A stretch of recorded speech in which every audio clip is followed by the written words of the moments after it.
ሰላምን ጥዕናን ንኩልኩም ተኸታተልተይ ይኹን እንዳበልኩ ናብ ናይ ልምዓንቲ መደበይ ከኣቱ ኣብ ናይ ልምዓንቲ መደበይ ከምቲ ልሙድ ንዓኹም ንተኸታተልተይ የምህር እዩ ኢለ ዝሓሰብክዎ መደብ ሒዘልኩም መፅእ ኣለኹ። ናይ ልምዓንቲ መደበይ ዘልዕሎ ኣብ ሓደ መዓልቲ ደቂ ኣንስትዮ ክንደይ ግዜ ናይ ፆታዊ ርክብ ስምዒተን ይለዓል ወይ ድማ ክንደይ ግዜ ፆታዊ ርክብ ይደልያ ዝብል ሓሳብ ክንርኢና። ነዚ ነገር ምፍላጥኩም ንደቂ ተባዕትዮ ብጣዕሚ ኣገዳሲ እዩ። ምክንያቱ እንታይ እዩ? ነዚ ብምፍላጥ ንበዓልቲ ቤትኩም ወይ ድማ ነፍቀሪትኩም ከመይ ክትዕግብወን ከም ትኽእሉ ኢንፎርሜሽን ክሕብረልኩም እየ። ካብዚ ብተወሳኺ ድማ ኣብ ሓደ መዓልቲ ወይ ድማ ኣብ ሓደ ሰሙን እስካብ ክንደይ ግዜ ፆታዊ ርክብ ምፍፃም ዝበለፀ ተመራፂ እዩ ዝብል ሓሳብ እውን መልሲ ክንህበሉ ኢና። እስካብ ናይ መደበይ ፍፃመ ሓቢርኩም ንፅንሑ። ነዚ ቻነል ሓደሽቲ ዝኾንኩም ሰብስክራይብ ብምግባርን ነታ ናይ ደውል ምልክት ሓንቲ ሻዕ ብምንካኣን ዝተፈላለዩ ናይ ፆታዊ ርክብ፣ ናይ ጥዕና ከምኡ እውን ናይ ሓዳርን ናይ ፍቅርን ሂወት ኢንፎርሜሽን ትረኽብሉ ቻነል ስድራ ንክትኮኑ ብክብሪ ንሓትት። መደብና ናብ ብዙሓት በፂሑ ብዙሓት ኣሕዋትና ትምህርቲ ንክወስድሉ ላይክ ጌርኩም ጀምርዎ። ስድራ ንስኾንኩምኒ እንዳመስገንኩ ናብ መደበይ ክምለስ። ኣብዝሓ ደቂ ተባዕትዮ ከም ተሓስብዎ እንተኮይኑ ደቂ ኣንስትዮ ልክዕ ከማና ብዙሕ ፆታዊ ርክብ ደሰ ይብለንን ናይ ፆታዊ ርክብ ስምዒተን ከም ናትና ብዙሕ ኣይለዓልን ኢልኩም ተሓስቡ ኣለኹም ኢኹም። ኮይኑ ግና መፅናዕትታት ከም ዝሕብርዎ ደቂ ኣንስትዮ ካብ ደቂ ተባዕትዮ ብዝበለፀ ብዛዕባ ፆታዊ ርክብ በብመዓልቲ ይሓስባ እየን። ኣብ ውሽጢ ሓደ መዓልቲ ብማእኸላይ 18 ግዜ ብዛዕባ ፆታዊ ርክብ ይሓስባ እየን። እዚ ማእኸላይ ውፅኢት እዩ። ልዕሊ እዚ እውን እስካብ 40-50 ግዜ ዝሓስባ ደቂ ኣንስትዮ እውን ኣለዋ። ስለዝኾነ ደቂ ተባዕትዮ ኢቭን ናይ ስራሕ ፀወጥ እንተሃለወኩም እውን ንግዘኹም ብዝግባእ ኣመዓራሪኹም ናይ ፆታዊ ርክብ ስምዒተን ክትዕግቡለን ኣለኩም። ፆታዊ ርክብ ዘይምፍፃምኩም ኣብ ሓዳርን ኣብ ፍቅሪ ሂወትኩምን ንፋስ ከእቱ ዝኽእል ስለዝኾነ ኣድህቦ ሂብኩም ክትሰርሕሉ ዘለኩም ጉዳይ ፆታዊ ርክብ እዩ። ምስ እዚ ተታሒዙ ድማ ኣብ ውሽጢ ሓደ መዓልቲ ክንደይ ግዜ ፆታዊ ርክብ እንተንፍፅም ዝሓሸ ጥዕኑ ዝሓለወ እዩ ዝብል ሓሳብ እውን ክንርኢ እንተለና በብመዓልቲ ፆታዊ ርክብ ምፍፃም ጥዕኑ ዝሓለወ እዩ። ጥቕሚ እምበር ምንም ዓይነት ፀገም ዝበሃል የብሉን። ነዚ ዝብለኩም ዘለኹ ምስ ሳይንስ ኣታሒዘ እዩ። በብመዓልቲ ፆታዊ ርክብ እንተፈፂመ ሰውነተይ ክውዳእ እዩ ኢልኩም ተሓስቡ ደቂ ተባዕትዮ ኣለኹም። ኮይኑ ግና እዚ ግጉይ ኣረዳድኣ እዩ። ፆታዊ ርክብ ፈፂምኩም ተቃፅልዎ ካሎሪን ንእሽተይ ምግቢ በሊዕኹም ክትክእዎ ስለትኽእሉ ብዙሕ ዘተሓሳስብ ዘጭንቕ ኣይኮነን። ስለዝኾነ ኣይኮነን ብሰሙን ብሓደ መዓልቲ እውን ክንዲ ዝደለኹሞ ፆታዊ ርክብ እንተትፍፅሙ ምንም ፀገም የብሉን። ኮይኑ ግና ጥቕሚ ከም ትረኽብሉ ክትፈልጡ ኣለኩም።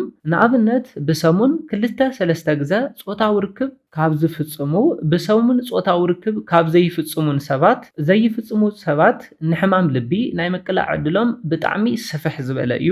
ስለዝኾነ ከምቲ ቅድም ኢለ ዝሓበርኩልኩም ኣብ መዓልቲ እስካብ 18 ግዜ ናይ ፆታዊ ርክብ ስምዒተን ዝለዓለለን እንተኮይኑ እስካብ 18 ግዜ ናይ ፆታዊ ርክብ ሓሳብ ዝሓስባ እንተኮይነን ናይ ፆታዊ ርክብ ስምዒተን ክትዕግቡለን ኣለኩም። ኢቭን ቢዚ እንተኮይንኩም እውን ገዘ ኣመዓራሪኹም ፆታዊ ርክብ ክትፍፅሙ ኣለኩም። በብመዓልቲ ፆታዊ ርክብ ምፍፃምኩም ኣባኹም ምንም ዘምፅኦ ፀገም የለን። እቲ ተቃፅልዎ ካሎሪን እውን ብቐሊሉ ኣብ ገዛኹም ብትረኽብዎም ምግብታት ክትክእዎ ስለትኽእሉ ሰውነትኩም ክውዳእ ኣይኽእልን። ሰውነተይ ክውዳእ እዩ ዝብል ዝተጋገየ ኣረኣያ ሒዝኩም ናይ በዓልቲ ቤትኩም ኣፍቃሪትኩም ናይ ፆታዊ ርክብ ስምዒት ከይዕገብኩም እንተተሪፍኩም ግና ካሊእ ሳዕቤን ከምፀልኩም ይኽእል እዩ።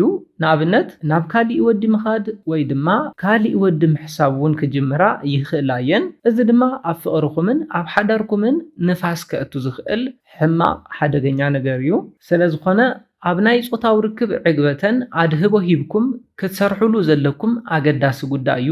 ኣብ መንጎ ደቂ ተባዕትዮን ደቂ ኣንስትዮን ዘሎ ፈላላይ እንታይ እዩ ዝብል ሓሳብ ክንርኢ እንተለና ደቂ ተባዕትዮ ኣብ ውሽጢ ሓደ መዓልቲ ብተደጋጋሚ ምስ ኣዕሩኽቶም ብዛዕባ ፆታዊ ርክብ يعللو እዮም ኦፕን ብዝኾነ መልክዑ ብዛዕባ ፆታዊ ርክብ يعللو እዮም። ደቂ ኣንስትዮ ግና ካብ ደቂ ተባዕትዮ ፍልይ ብዝበለ መልክዑ ፆታዊ ርክብ ይምነይኦ እምበር ኣየዕልልኦን። ደቂ ተባዕትዮ ኣዕሊሎም ክርስዕዎ ይኽእሉ እዮም።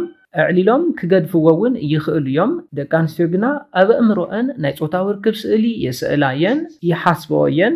እዚ ድማ እቲ ኣፈላላይ እዩ። ደቂ ኣንስትዮ ንፆታዊ ርክብ ብጣዕሚ ዝፈትዋሉ ምክንያት እንታይ እዩ? ንበዓል ገዝአን ወይ ድማ ነፍቃሪአን በቲ ፆታዊ ርክብኩም ኣሲረን ክሕዛ ስለ ዝኽእላን ፍቅርኩም ዝበለጸ ከጠናኽሮ ስለ ዝኽእልን እዩ። ፊዚካል ኢንቲሜሲ ንብሎ ወይ ድማ ኣብ ጾታዊ ርክብ ዝርከብ ምቅርራብ ዝበለጸ ቦንድ ኣብ መንጎኹም ስለ ዝፈጥር ምቅርራብኩም ንኽውስኽ ይገብር እዩ። ጾታዊ ርክብ ኣብዚሖም ካብ ዝፍጽሙ ፍቁራትን ሰብ ሓዳርን ጾታዊ ርክብ ዘይፍጽሙ ፍቁራትን ሰብ ሓዳርን ዘሎ ቦንድ ዝተፈላለየ እዩ። ጾታዊ ርክብ ኣብዚሖም ዝፍጽሙ ሰብ ሓዳር ዝበለጸ ቦንድ ምቅርራብ ዘለዎም እዮም። እዚ ድማ በብግዚኡ ካብ ዝፍጽምዎ ጾታዊ ርክብ ዝረኽብዎ ብሉጽ ቦንድ እዩ። ጾታዊ ርክብ ኣብዚሕኩም ዘይትፍጽሙ ፍቁራትን ሰብ ሓዳርን ድማ እዚ ቦንድ እዚ ስለ ዘይተረኽብዎ ኣብ መንጎ ሓዳርኩምን ፍቅርኩምን ንፋስ ከእትወልኩም ይኽእል እዩ። ስለዝኾነ ኣብዚሕኩም ጾታዊ ርክብ ምፍጻም ዝበለጸ ምቅርራብኩም ከውስኾ ይኽእል እዩ።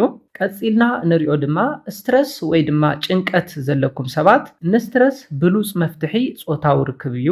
ደጋጊምኩም ጾታዊ ርክብ ብምፍጻም ናይ ስትረስ ሌቨልኩም ከተቐንስዎ ትኽእል ኢኹም። ስትረስ ሃሊኩም ስፖርት ምስራሕ ዘይትፈትዉ ሰባት ድማ ጾታዊ ርክብ ተትፍጽሙ ዝበለጸ ከክንዲ ስፖርት ኮይኑ ክጠቕመኩም ይኽእል እዩ። ብተወሳኺ እውን ንግሆ ተሲኹም ስፖርታዊ ምንቅስቓሳት ምስራሕ ዘይትፈትዉ ሰባት ንግሆ ናይ ንግሆ ጾታዊ ርክብ ምፍጻም ነዚ ጥቕሚ ክህበኩም ይኽእል እዩ።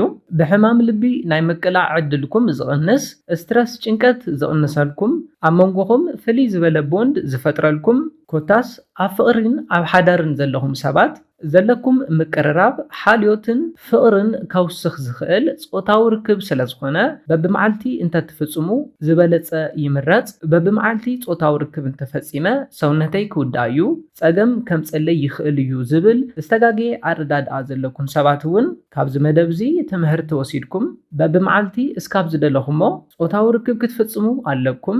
ብሰሙን እንተንኣሰ 1-2 ግዜ እውን ግድን ጾታዊ ርክብ ክትፍጽሙ ኣለኩም።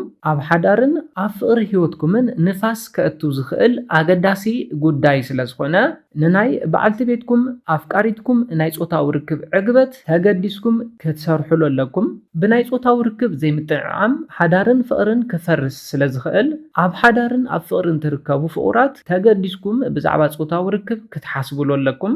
ነዚ ኢለ ናይ ሎማዓንቲ መደበይ በዚ ክዛዝም ካብ ናይ ሎማዓንቲ መደበይ ዝኾነ ሓድሽ ነገር ከም ዝሓስኩም ተስፋ ይገብር። ነዚ ቻነል ሓደሽቲ ዝኾንኩም ሳብስክራይብ ብምግባርን ነታ ናይ ደውል ምልክት ሓንቲ ሻዕ ብምንካን ዝተፈላለዩ ናይ ጾታዊ ርክብ ናይ ጥዕና ከምኡውን ናይ ሓዳርን ናይ ፍቕርን ህይወት ኢንፎርሜሽን ትረኽብሉ ቻነል ስድራ ክትኮኑን ክትተባብዑናን ብኽብሪ ንሓትት። መደብና ናብ ብዙሓት ሰባት በፂሑ ብዙሓት ኣሕዋትና ትምህርቲ ንኸወስድሉ ላይክ ሼር ምግባርኩም ኣይትረስዑ። ሓሳብ ሪኢቶኹም ንቻነልናን ንመደብናን ንምዕባይ ስለ ዝሕግዘና ሓሳብ ሪኢቶኹም ኣብ ኮሜንት ግለጹልና። ብኻሊ መደብ ብኻሊ ሓሳብ እስካብ ንራኸብ ሰላምን ጥዕናን ንኹላትና። ያኔለይ